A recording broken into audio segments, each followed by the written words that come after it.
बिस्मिल्लाहिर्रहमानिर्रहीम। अस्सलाम वालेकुम। मेरा नाम मोहम्मद जाफरी है। ब्लॉग में एक बार फिर खुश आमदीद। पिछले एक हफ्ते से जो खबरें आ रही थी 9 मई के हवाले से और जो कल बॉम्बशेल गिरा है, उसको देखते हुए आपको लग रहा होगा जैसे पता नहीं पाकिस्तान की सियासत में क्या भूचाल आ गया है, कितना बड़ा अन्याय हो गया है, नाइंसाफी के तमाम रिकॉर्ड टूट गए हैं और इसके बाद क्या क़यामत आएगी और इसके बाद क्या होगा मुल्क का, मुल्क के आइन का, मुल्क के कानून का। मगर आपकी ये सारी परेशानी बिल्कुल इल फाउंडेड है। आपको इस तरह की बातें बिल्कुल नहीं सोचनी चाहिए। माशाल्लाह पाकिस्तान वो मुल्क है जिसने इससे बहुत बुरे, बहुत बदतरीन दिन देखे हैं। अदालतों से फैसले तो आते ही रहे हैं, मगर जो फैसले आते रहे हैं उनको समझने वाले लोग नहीं आते रहे। वो लोग जो कि इस सारी की सारी कहानी को पढ़ सके, जिनको ये फैसले समझ आए, उससे पहले, सबसे पहले उनको ये फैसले नजर आए। वो सिर्फ फैसले देखते हैं कि सजा किसे हुई, कितनी हुई, उसका ओहदा क्या था। वो उस फैसले की जिस्त को नहीं पहुंचते। वो उस फैसले की मंतक को, उस फैसले के कोर को नहीं समझ पाते। ये फैसला ये नहीं आया कि असद उमर को या उमर अयूब को या शिबली फराज को या किसी और को 10-10 साल कैद हुई है। फैसला बुनियादी तौर पर जो सुनाया गया है वो एक से ज्यादा है। फैसले में सबसे पहला फैसला ये है जो सुनाया गया है कि पाकिस्तान के अंदर, पाकिस्तान के मुस्तकबिल के लिए अब जो भी फैसले होंगे वो ना तो अदालतों से हो सकते हैं, वो ना पार्लियामान से हो सकते हैं, वो ना सेनेट से हो सकते हैं, वो ना कानून और कायदे से हो सकते हैं। वो फैसले अगर होंगे तो वो पाकिस्तान की सड़कों पर होंगे। पाकिस्तान की तकदीर में अगर जमहूरियत जैसी चीज का नाम कहीं पर किसी की हाथों की लकीर में लिखा है तो उसका फैसला भी पाकिस्तान की सड़कों पर ही होगा। इसके अलावा एक और फैसला जो आज नहीं बड़ी देर पहले सुना दिया गया था और उसको अभी तक तमाम लोग, पाकिस्तान के सियासतदान समझने से कासिर रहे हैं और उसका सबूत यह है कि वो इस निजाम को हाइब्रिड निजाम कहते हैं। वो चाहे पाकिस्तान मुस्लिम लीग नून हो, वो चाहे पाकिस्तान तहरीक इंसाफ हो, वो चाहे पाकिस्तान पीपल्स पार्टी हो, वो जब इस निजाम को गाली देती है तो वो कहती है कि ये एक हाइब्रिड निजाम आ गया है। जबकि हकीकत ये है कि ना तो ये निजाम जो है वो हाइब्रिड है, ना इख्तियार हाइब्रिड है, ना इख्तदार हाइब्रिड है। हुकूमत के अंदर, इख्तियार के अंदर, इख्तदार के अंदर जो चलती है वो किसी हाइब्रिड में तो दो हुआ करते हैं, वो सिर्फ एक की चला करती है इस मुल्क के अंदर।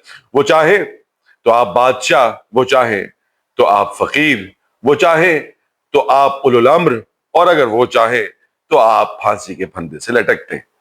अब उस सब को देखते हुए, उस सब को जानते हुए भी हमारे सियासतदान इस, जिसे कहते हैं खुशफहमी में कि हम किसी हाइब्रिड निजाम का हिस्सा बनेंगे, वो अपने आप को खिदमत में पेश करते हैं और उस खिदमत में पेश करने के बाद वो कुछ नहीं सीखते। ये जो फैसला आया है 10-10 साल की कैद का, इससे भी कुछ फर्क नहीं पड़े। इससे ना तो पाकिस्तान तहरीक इंसाफ की समझ बूझ और अकल जागेगी और ना ही पाकिस्तान मुस्लिम लीग नून की। चाहे पाकिस्तान मुस्लिम लीग नून ने देख लिया है कि हमारे माशाल्लाह से कायद, वो क्या कहा करते थे, मेरे कायद मियां मोहम्मद नवाज शरीफ जो है वो किस तरह निशान इबरत बनकर रह गए कि एक वक्त में इतना बड़ा सियासी कद और अब मुकम्मल तौर पर सियासी मैदान से इररेलेवेंट। और ये सब कुछ हमने अपनी आंखों से होते हुए देखा है। सो बुनियादी तौर पर इमरान खान के लिए सड़कों पर निकलने को कोई क्यों तैयार होगा, जबकि इमरान खान की आंखों के सामने वो लोग जिसे वो पाकिस्तान तहरीक इंसाफ कहता है उसकी बात मानने से इनकारी है, उसके कहने पर एहतजाज करने से इनकारी है, उसके कहने पर अपने ओहदे छोड़ने से इनकारी है, उसके कहने पर अपने ओहदों की ताकत का इस्तेमाल सही तरीके या किसी एक पर्टिकुलर तरीके से करने से जो है वो इनकारी है। वो लोग जो कि आपस में बटे हुए हैं, वो लोग जिनके पास ना तो कोई हिकमत अमली है और ना ही कोई जोरे बाजू है, वो लोग जो कि इतने बड़े स्टेप के बाद भी प्रेस कॉन्फ्रेंस में आकर ये बैठकर कहा करते हैं, जैसा कि कल बैरिस्टर गौर ने कहा कि हम आइंदा आने वाले दिनों में अपनी ताजा हिकमत अमली जल्द आपसे शेयर करेंगे। ये वो लोग हैं जिनके पास ना तो कोई हिकमत अमली है और ना होगी, क्योंकि इनके पास वो तमाम के तमाम मॉरल करेज और आपकी इमोशनल करेज मौजूद ही नहीं है। سو اگر یہ سب کچھ ایسے ہی ہے تو پھر یہ سب جا کس جانب رہا ہے، یہ جاننا انتہائی اہم ہے۔ اس کے بارے میں تھوڑی سی بات کرنی انتہائی ضروری ہے۔ جہاں تک پاکستان کی معیشت کا تعلق ہے، حکومت سر توڑ کوشش کر رہی ہے۔ امریکہ بہادر کے ساتھ تیل کے معاہدے ہوں یا ٹیرف کے اوپر 29 سے 19% پر لے آئے ہیں، وہاں پر ان کی جیت ہے۔ جہاں تک پاکستان کی ٹریڈ کا معاملہ ہے، اس کے اوپر بھی حالات ابھی پتلے ہیں، مگر شاید آنے والے وقت کے اندر دکھنے میں بہتر ہو جائیں۔ عوام کا جہاں تک تعلق ہے، وہ ان کی حالت بد سے بدترین ہو رہی ہے۔ مہنگائی ایک دفعہ پھر جو ہے کبھی کم ہونے کا ہمیں تو نہیں نظر آئی، مگر اس کے باوجود اب اسٹیٹ بینک آف پاکستان نے بھی کہہ دیا ہے کہ کہانی اب 4% سے بھی زیادہ آگے مزید اوپر کی جانب بڑھ رہی ہے۔ یہ سارا کچھ دیکھتے جانتے ہوئے جہاں پہ عوام پس رہے ہیں، جہاں پر شوگر مافیا، وہ چاہے پی ٹی آئی ہو، وہ چاہے نون لیگ ہو، وہ چاہے کوئی اور ہو، وہ بھی اربوں کے مزے لوٹ رہا ہے۔ جہاں پر ڈسکو دیوانے بن کر درد ڈسکو پر ناچ رہے ہیں، اور ڈسٹریبیوشن الیکٹریکل کمپنیز کی بات کر رہا ہوں، 300 ارب وہ بھی لے گئے ہیں۔ جہاں پر کروڑوں روپے اور اربوں روپے کے جو ہے وہ معاف کر دیے جاتے ہیں قرضے، مگر اگر آپ یا میں 1 مہینے کا بل نہ دیں تو ہمارے گھر کی بجلی بھی کاٹ دی جاتی ہے، اور اس کے بعد ہمارے خلاف پرچہ بھی کر دیا جاتا ہے، گھروں سے بھی اٹھا لیا جاتا ہے۔ تو یہ سب کا سب جا کس جانب رہا ہے؟ تو آپ کو بالکل پریشان ہونے کی قطعاً ضرورت نہیں ہے، کیونکہ یہ کہیں نہیں جا رہا، یہ یہیں ٹھہرا ہوا ہے، اور آپ اس کے غلام ہیں۔ اگر آپ چاہتے ہیں کہ آپ اس سب سے نجات پا لیں، اگر آپ یہ چاہتے ہیں کہ پاکستان میں کوئی تبدیلی آئے، تو سب سے پہلے تو اس کیڑے کو مار دے جو کہ آپ کو اس طرح کی پریشان کن سوچ اور اس طرح کی الجھا دینے والی، جسے کہتا ہے موٹیویشن دیتا ہے۔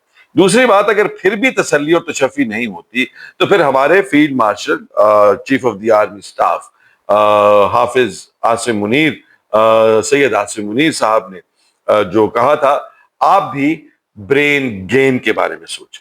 برین ڈرین نہیں، برین گین کے بارے میں سوچیں۔ برین گین کیا ہوتا ہے کہ جب پاکستانی جو کہ پچھلے کئی عرصے سے لاکھوں کی، ملینز کی تعداد میں پاکستان چھوڑ کے جا رہے ہیں، وہ کیوں جا رہے ہیں؟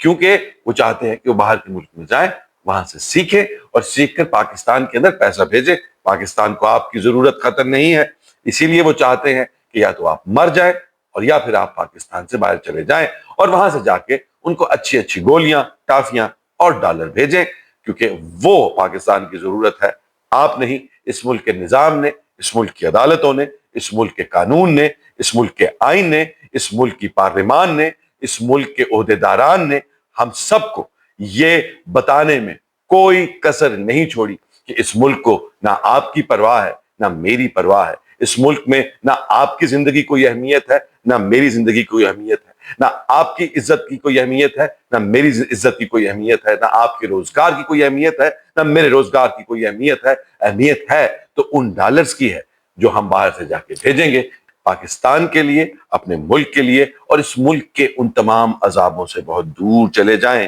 جس میں آنے والے وقت میں ہم اور ہماری اولادیں جو ہیں وہ دھسنے والے ہیں۔ انتہائی مایوس کن دن ہے، مگر پھر بھی لمبی ہے غم کی شام، مگر شام ہی تو ہے کہنے کا دل کرتا ہے، لیکن مانتا نہیں ہے، کیونکہ میں جانتا ہوں کہ اس ملک کے سیاستدان، اس ملک کے عہدیداران آج تک اور آئندہ آنے والے دنوں بھی یہی سمجھیں گے کہ شاید وہ کسی ہائیبریڈ نظام، اختیار یا اقتدار کا حصہ ہے، اور اسی چکر کے اندر وہ اپنی، آپ کی، میری، ہمارے بچوں کی، ہم سب کے مستقبل کی کنجی جو ہے وہ بیچتے رہیں گے، اور اس کا پروفٹ جو ہے وہ کھاتے رہیں گے۔ مگر کہنے کو کیا ہے، آپ بھی جئیں، ہنستے ہیں، کھیلتے ہیں، جو عذاب ہیں ان کو ساتھ میں جھیلتے ہیں۔ کل ملتے ہیں، خیال رکھیے گا، اللہ حافظ۔